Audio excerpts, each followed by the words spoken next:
Assalamu alaikum. Today we will discuss the lecture number 31 of the current lecture series Fuel Chemistry. In this particular lecture we will discuss the nuclear fuel as an alternative source of energy. So first thing is the material that contain fissile isotopes are used as nuclear fuel. ऐसे material जिसके अंदर fissile isotopes होते हैं उसको हम nuclear fuel के तौर पे यूज कर सकते हैं। फिसाइल का मतलब क्या है? Fissile means the ability to split, यानी कि जो फिसाइल यानी कि ऐसे आइसोटोप जो कि स्प्लिट हो सकते हैं उनको हम बोलते होते हैं फिसाइल आइसोटोप्स।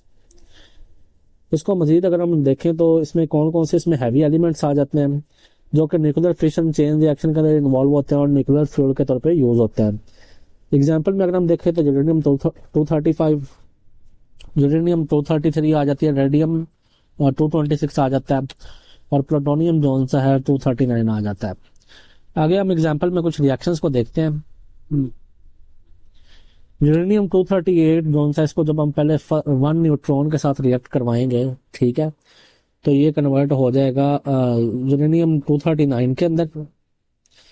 जब हम इसका बीटा डीके करवाएंगे, ठीक है, जब इसका बीटा डीके करवाएंगे तो इसका जो सा एटॉमिक नंबर है उसमें 1 का एडिशन हो जाएगा, तो ये हमारे पास कन्वर्ट हो जाएगा नेपच्योनियम में, ठीक है, नेपच्योनियम में कन्वर्ट हो जाएगा। देन अगेन हम जब इसका बीटा डीके करवाएंगे तो 93 से इसका जो एटॉमिक नंबर है वो 94 हो जाएगा और अब ये कन्वर्ट हो जाएगा प्लूटोनियम में, ठीक है।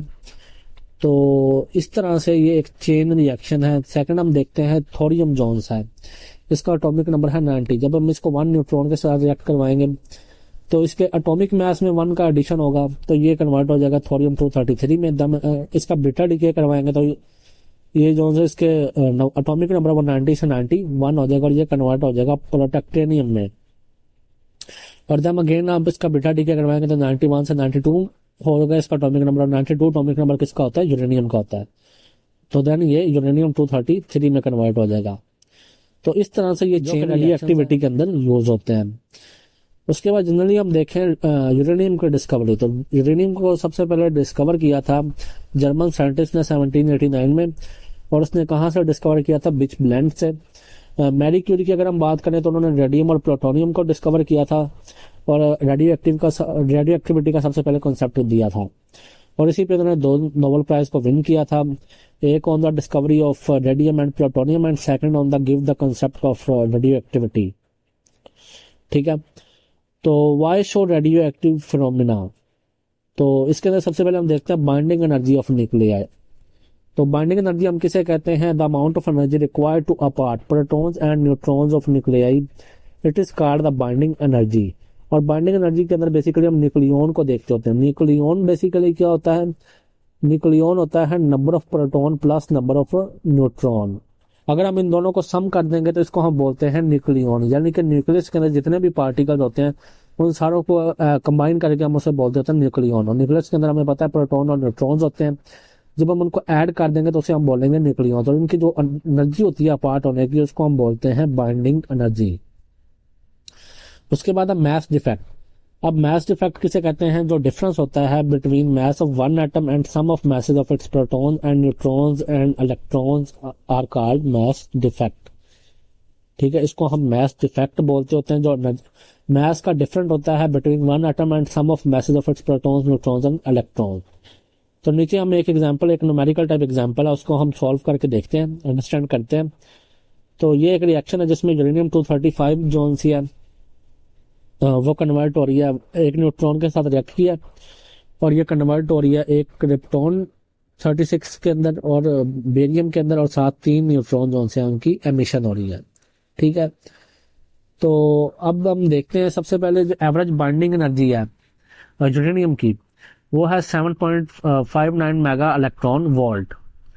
अब अगर हमने इसका टोटल न्यूक्लियॉन्स की अमाउंट निकालनी है तो टोटल न्यूक्लियॉन्स आपको पता है एटॉमिक मास के अंदर होते हैं। तो यूरेनियम के अंदर जो टोटल न्यूक्लियॉन्स है वो कितने हैं? 239, ठीक है। यूरेनियम के अंदर जो टोटल न्यूक्लियॉन्स है वो 235 है। तो जब हम इसको 235 के साथ रिएक्ट करेंगे तो ये हमारे पास आ जाएगा 1784 मेगा इलेक्ट्रॉन वोल्ट। रेडियम और जो क्रिप्टॉन है ये हमारे पास क्या है? रिएक्टेंट है, प्रोडक्ट है हमारी। अब बेरियम के जोन से हमारे पास बाइंडिंग एवरेज बाइंडिंग एनर्जी की वैल्यू है वो है 8.33 मेगा इलेक्ट्रॉन वोल्ट, और इसके जोन से न्यूक्लियन है वो उसकी अमाउंट कितनी है 141, तो इसको 141 के साथ मल्टीप्लाई करेंगे तो टोटल न्यूक्लियंस आ जाएंगे 1174 मेगा इलेक्ट्रॉन वोल्ट। तो इसी तरह से क्रिप्टॉन की जो एवरेज बाइंडिंग एनर्जी है that is 8.51 mega electron volt, और इसके जोन से न्यूक्लियंस है यानी कि जिसका एटॉमिक मास है 92 से मल्टीप्लाई करेंगे तो हमारे पास आ जाएगा 783 मेगा इलेक्ट्रॉन वोल्ट। अब हमने निकालना है del E, change in energy, ठीक है। तो उसको निकालने का तरीका क्या होता है, इसको निकालने का फॉर्मूला होता है जो एनर्जी प्रोडक्ट की है minus reactant, energy of product minus energy of reactant. तो अगर हम ऊपर रिएक्शन को देखें तो ऊपर वाले रिएक्शन के अंदर यूरेनियम जोन सी है वो रिएक्टेंट के अंदर है, जबकि क्रिप्टॉन और बेरियम जोन सी है वो प्रोडक्ट के अंदर है। तो पहले हम प्रोडक्ट वाली एनर्जीज को ऐड कर लेते हैं, फिर यूरेनियम में से माइनस करेंगे तो हमारे पास एवरेज जोन सी है वो एनर्जी आ जाएगी।